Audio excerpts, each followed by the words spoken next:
Hey, what's up, guys? Welcome back to another episode of Housekeeping, and let me tell you about the amazing weekend we had this week in DC. So, we put together an event in DC called Total Truth with my boy Britt, Brandon, and Tay. And the goal of this event was to create a safe space for men, not just men of color, all men.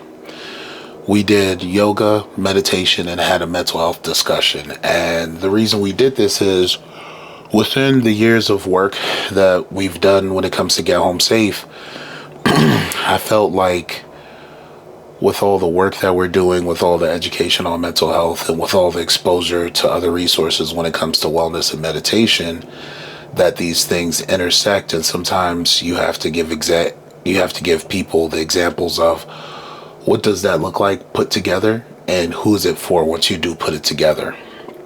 When it comes to Britt has passionately wanted to create a space for men, a safe space for men, for them to have open discussions on what are we getting wrong as men, what are we getting right as men, who do we need to be, when we have issues, who do we need to talk to, and are we able to build community amongst ourselves as we go forward with this thing called life and the people that are in and out of our lives. Now, of course, as you can see, this is the weekend of Thanksgiving week, and a lot of folks were traveling, and we had about 75 signups, but with the 75 signups, we had about 20 to a little bit under 25 folks show up for the event. And we're a big component of whether it's one person, 100 people, or 1,000 people, you're going to give and serve your community as best as you can. And what was beautiful about this was, for me, it was a new experience of not only opening doors, but figuring out who can I build this space and this environment that we call safe, and what would that look like on a consistent basis. When it comes to the product of wellness and the people within it, in terms of yogis, folks who do sound bowl, folks who do pure meditation, and folks who really want to build better environments and lives for themselves, it's been a 5 to 6 year learning process for me of what does wellness look like in my life, and how am I allowed to share this with people and make it something that's accessible to them beyond me. When it comes to these events that we've put together, and you look at the landscape of go and get therapy, and you look at the landscape of, you should invest in wellness, and you look at the landscape of you have to practice boundaries, and we're building education around this, it's very important to fill in the gray areas with, now that we have all these separate tools, is there an example of someone that puts it together? What does that look like? What is the cost going to be? Is the cost going to be time? Is the cost going to be money? Is the cost going to be, I need to build this habit of showing up twice a week. If I show up, are you going to be there? If you're not there, are there going to be familiar faces that I know that you know? If there's familiar faces that I know and that you know, is everything always going to be the same delivery? Is the messaging going to be different? And a lot of the important things that happen in life, they start by people actually starting and taking a risk. Within the Total Truths events that we've done for men, which has been an all male event, we've done about 3 events with Britt, and I did a couple other events of similar build with 5 other people this year. And what we're observing is that they're hungry for a space of vulnerability, and they're hungry for a space of honesty, but they're looking for a space that's filled with men, made by men. Now, a lot of people disagree with this. Why would men need a safe space? But my pushback is, why wouldn't we need a safe space? Because throughout history, especially the way men have been depicted and the roles that men have played through history, we are viewed as we're the ones that have destroyed a lot of things around us. But you're not going to get an education on how to build unless you're able to acknowledge what you have and haven't done. But in order to acknowledge what you have and haven't done, you have to be able to look back at who you've been and who you're trying to be. And that's really what these spaces are about, and when it comes down to what we're trying to accomplish. So the messaging for this space, which I'm just going to share a little bit with everyone that's here for this housekeeping episode, episode 3, it comes down to who are you trying to be and what are you willing to do in order to protect not the image, but the process of who you're looking to be and how important that is. Right now it's Thanksgiving week and a lot of folks are going back home. A lot of folks are traveling and a lot of folks, they have to return to friends that they love. They have to return to family members that they hopefully love. They have to return to associates that they haven't seen in a while. And there's this 364 days of space where folks haven't checked in, people haven't picked up phone calls, and people haven't followed up with text messages, and all of that space is going to be filled into the hour or two, if you're lucky, that you get to sit down with your friends and catch up on how has life been, what is going on in your life, what have you been up to. And people are trying to run these vast spaces and these short conversations and come to their own conclusion. And one of my pieces of advice to the men that attended this mental health and wellness event that we had put together at Total Truth is, I think it's okay to be preemptive and reach out to the folks that you care about and the folks that have grown and been raised with you and the folks that care about who you are and who you may be trying to become, and let them know this day that I'm looking for joy when it comes to Thanksgiving, this day that I'm looking for love when I get to see all the people I haven't seen in a very long time, should be dedicated to joy and happiness. And if there are any serious questions that need to be asked or any concerns, why would we wait until this one day that we're all together as a family to ask the hard questions and have a discussion that 9 times out of 10 isn't going to come up with a solution? When you're looking to grow, when you start going to therapy, the first 3 sessions are about sitting down and you and this stranger that you've met that you're going to build a relationship with, we're trying to figure out who you are. And who you are isn't who you understand yourself as. Who you are is the habits, the decisions that you made, and what those decisions may be connected to that the therapist is sitting down with you and combing through finally. And then by hopefully session 10 or 20, you actually start to pick a direction, or your therapist helps you pick a direction of where you need to go for the things that are popping up and what they're really about. The reason this is important is you're not aware of who you are, but you're aware of who you would like to be when it comes to mental health and wellness. Wellness is the practice of dealing with the physical buildup of what trauma, sadness, and the hardening process you've had to go through when it comes to life and how you have to handle things and how you choose and have chosen to see tomorrow, what that looks like. And mental health, when it comes to therapy, is the thought process of creating time, space, and boundaries around the topics that you may be coming across, or the new understandings of yourself, or the new patches of grass that you didn't know you were working on that pour into who you've had to be up to this point, and figuring out where's the middle ground for you finally understanding who you are and how many action items, how many processes of changing your environment, and how many difficult conversations you may have to have with those that are close to you and those that aren't as close, and what slowly changing those things look like. When people ask you to go get help, or people suggest you may need to see something or see someone to change the world around you, what happens is you slowly become aware of, oh, the people who are in my life that I loved, or the people who brought me joy, they may be a part of the problem. And in discovering they're a part of the problem, because you have these relationships, you would like people who are a part of this problem that you mutually share. Everyone doesn't know it yet. And you may have to ask them to make some changes and see if those relationships are going to be worth it.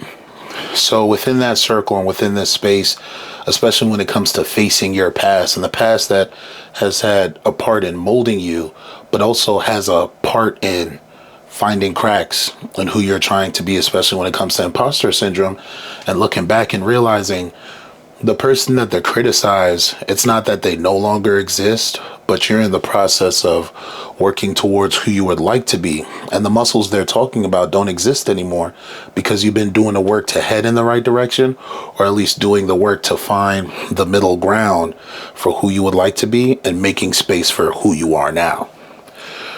So as I shared that, I got a lot of different reactions from the men. And the reason this is important is usually when it comes to the mental health discussions that I do with different groups or the people that we reach out to, the focus is, am I delivering what the people who attended would like?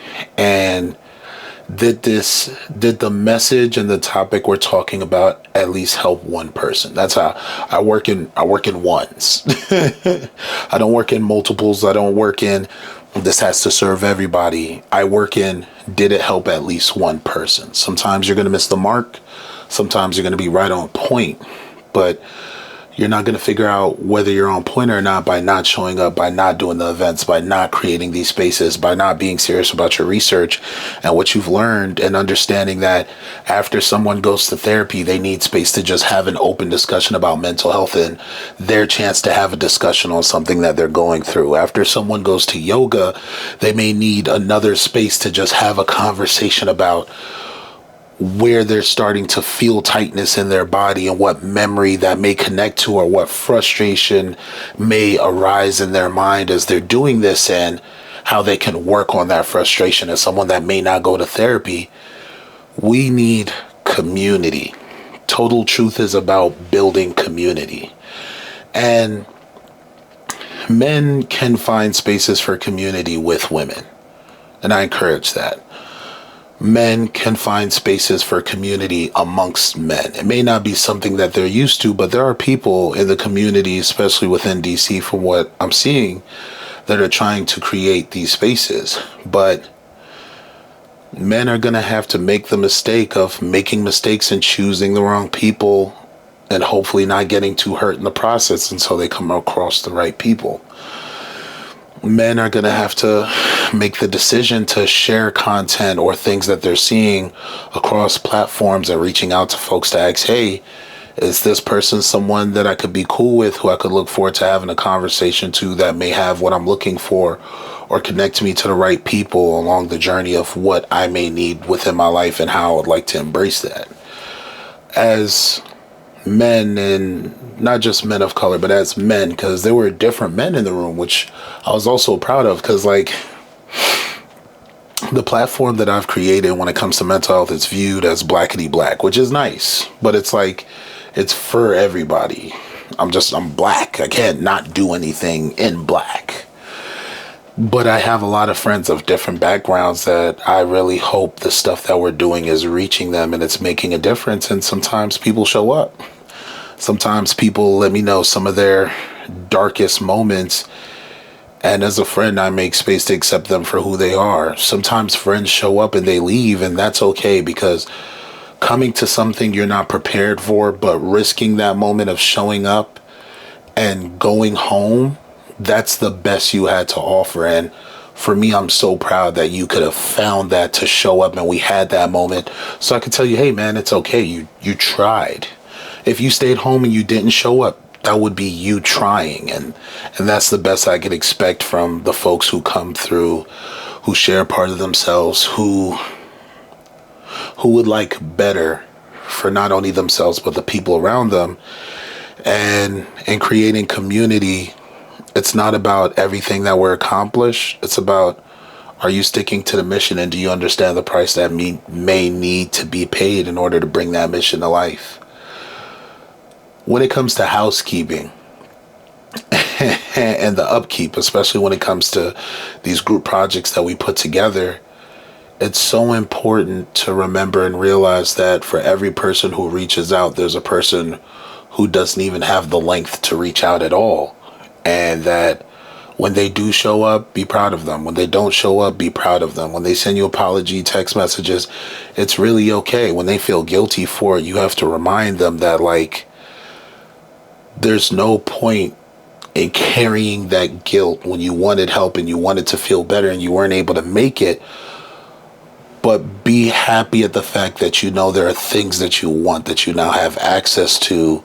And because we have a relationship, because there's other people I'm working with, that there will always be a tomorrow, there will always be another event. And we create a bunch of content and opportunity for people to learn from what we're doing and critique what we may not be doing and hopefully make it for themselves.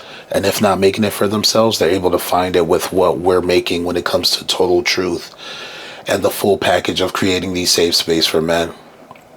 One of my goals for 2024 as I wrap up this conversation is I'd like to make all women spaces, like all women safe spaces, all men safe spaces, and safe spaces for both groups of men and women to mingle as we figure out what it is that the community needs outside of what is it that we're giving. And if we don't have the capacity, are there other people we can reach out to that are doing what they're looking for, and we can have them go over there and receive what it is that they need on their parts of their journeys.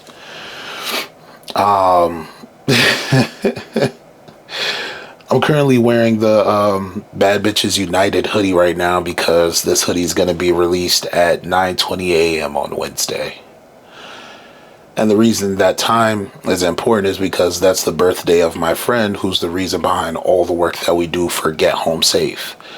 And that person, within our relationship and how much they helped me grow, they taught me how to be a bad bitch. So for each person who's seen this hoodie and inquired about when they can get it, there was always this hope of, hey, where can I get that? Hey, when is it going to be available? Hey, do you know where I'd be able to purchase that? So when it comes to a lot of the clothing that we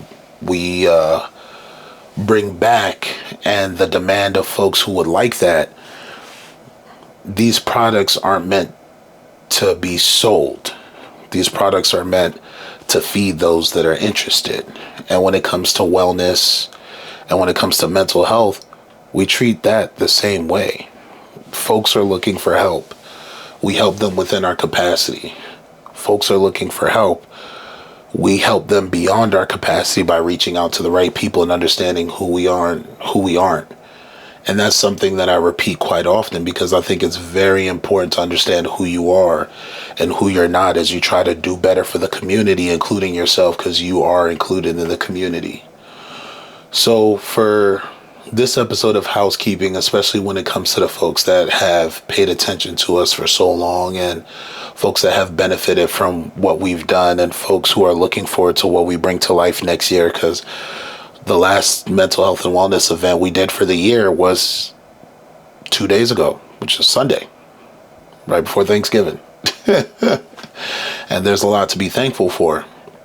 I just want you to keep this in mind as you sit at the dinner table. I want you to keep this in mind as some of you may be alone when it comes to these holidays. I just want you to keep this in mind as you turn the page into another chapter for another year, whether it comes to Christmas or other ideals. And if possible, I'd just like for some of you to remember what you're grateful for because you've done the work to get there.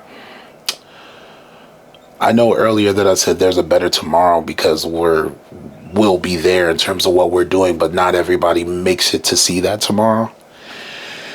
And I've been beyond blessed to share my tomorrows with so many people that support what it is that we're doing here. I've been grateful that there are people that are critiquing whether what we're doing is the right idea or the right concept or not. I've been grateful that I get to sit down and say, I'm glad that they're concerned with what we're doing, but we understand what we're building and who it's for. But their question isn't wrong because we would like to build spaces for those people also and keep it inclusive and really think about what do the words safe space mean and how do we deliver that? You know, the word safe is defined differently by so many people depending on their experiences, but what does the middle ground of getting that right look like? And how much will that take? And will it be worth our time? And if it's not worth our time, is there someone that I can hand it off to, the concept itself, to really bring that together? And then can I one day visit it to learn what I need to learn in terms of what community really means? So This has been a little bit longer than usual, but as you can tell, I'm really proud of what we've done this past weekend, who we served, and how impactful it was. Like, seeing the men, seeing the fathers that had so many things that they were dealing with, seeing the folks that are looking forward to just finally getting that burden off of their shoulders.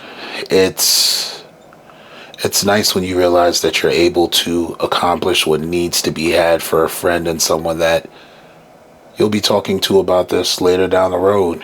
And once they stumble, you have an opportunity to pick them up. I know I've repeated this plenty of times, but not all of us make it. And that's why Get Home Safe exists. So, with that being said, this has been another episode of Housekeeping. Like, subscribe, share.